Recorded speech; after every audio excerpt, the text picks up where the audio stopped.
1950년 6월 28일 전 세계 전쟁사에서도 유례를 찾을 수 없는 끔찍한 만행이 서울 한복판에서 자행됩니다. 제네바 협정에 의해 보호받아야 할 국군 부상병 수백 명이 집단 학살당한 것입니다.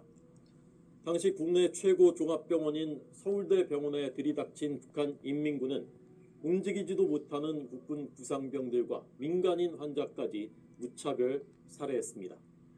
2025년 3월 진실 화해를 위한 과거사 정리위원회는 이 사건을 북한 정권에 의한 집단 학살로 규정하고 추정 희생자 규모가 1000여 명, 확인된 희생자만 330명이라고 발표했습니다. 그러나 이 참혹한 사건은 놀랄 만큼 우리 국민들에게 잘 알려져 있지 않습니다.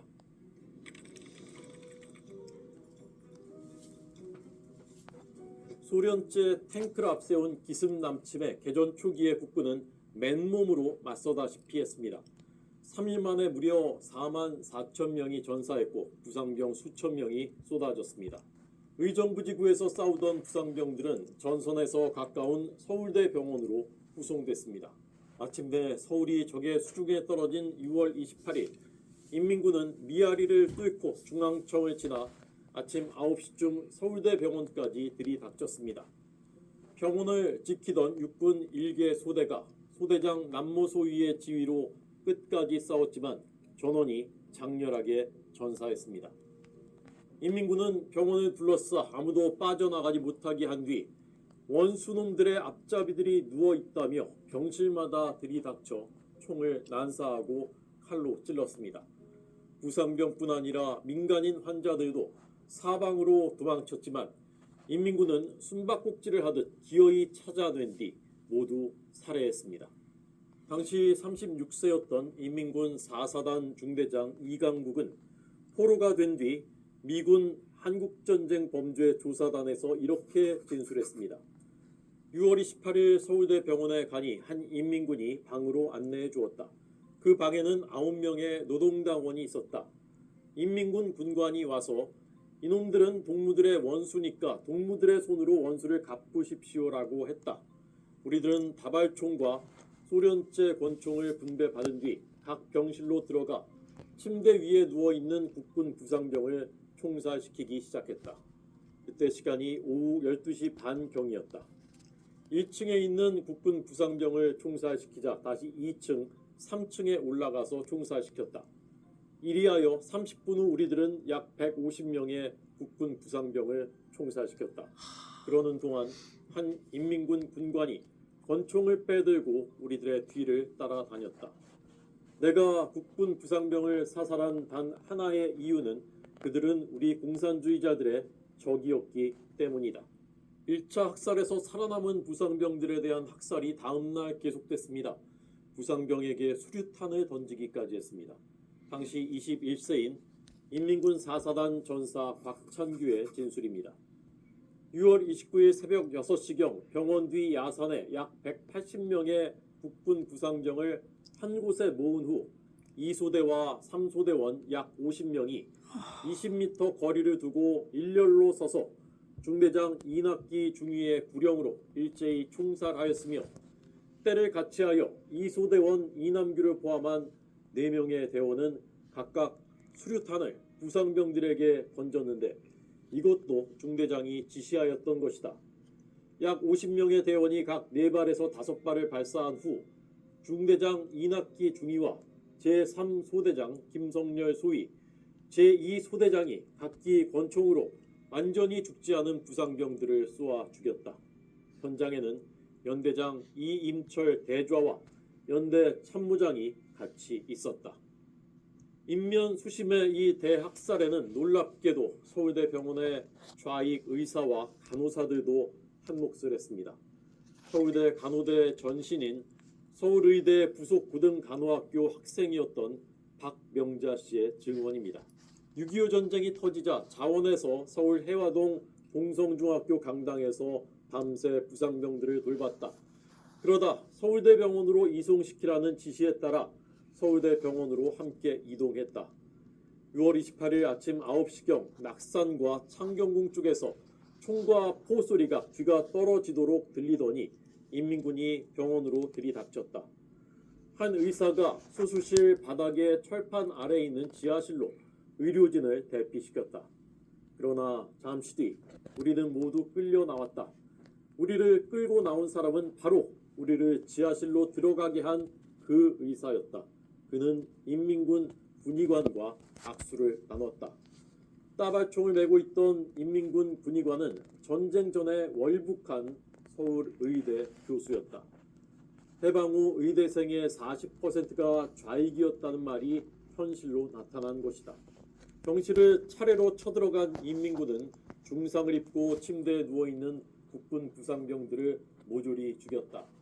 인민군이 환자 죽여요. 나도 모르게 비명이 터져 나왔다.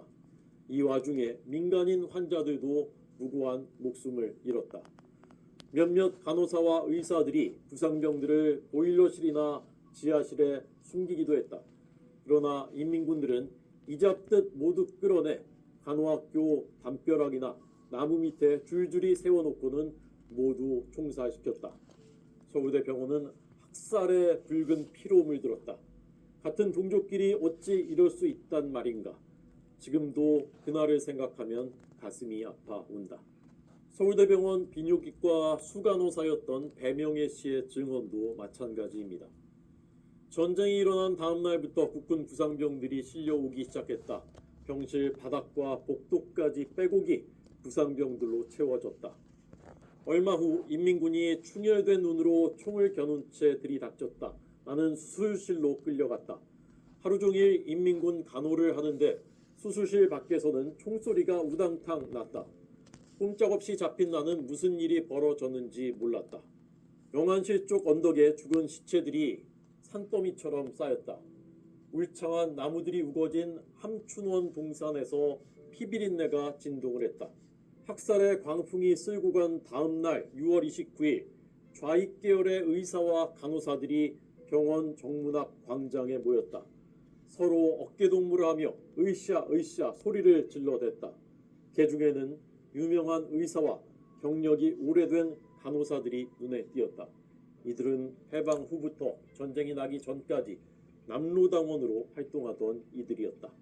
6.25 당시 육군 헌병사령부 소령이었던 송효순 전 육군 이사단장은 인민군의 만행을 역사에 남겨야 한다는 신념으로 서울대병원, 대전형무소, 정읍 등 인민군의 학살 현장 목격자들을 찾아다녔습니다. 1979년 송 장군이 취재 기록을 모아 출간한 붉은 대학살에는 더 구체적인 증언들이 담겨 있습니다. 인민군은 오후 1시부터 환자들을 무료 진료소에 집합시켰다.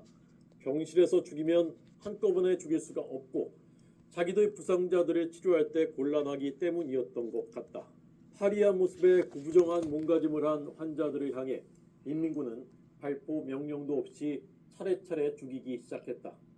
숨이 넘어가지 않아 헐떡이는 환자들은 총창으로 찌르고 개머리판으로 난타하고 발길로 목을 짓눌러 죽이기도 했다.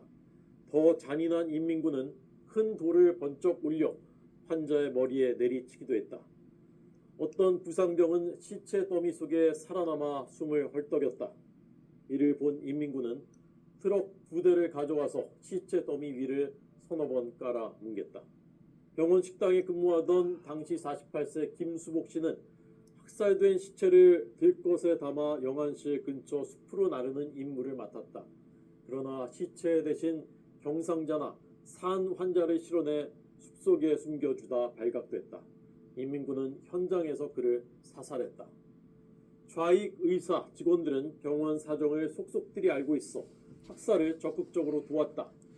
이들의 안내로 인민군은 마지막까지 숨어있던 환자 수십 명을 석탄 저장소로 끌고 가서 5m가량 쌓여있던 석탄 더미를 그들의 위에 부어 학살했다.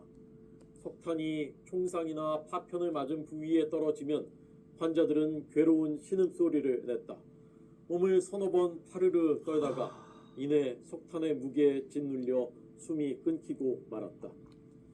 서울대병원 기관실에 근무하던 김하경 씨는 9.28 수복 직후 미군이 시체 발굴 작업을 했는데 석탄 속의 시체는 학살 당시 모습 그대로 모두 얼굴을 찡그리고 있었다라고 증언했다.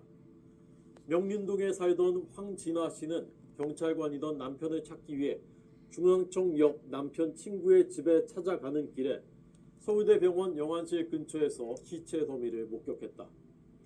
병원 숲속에 버려진 시체에서 악취가 진동했다.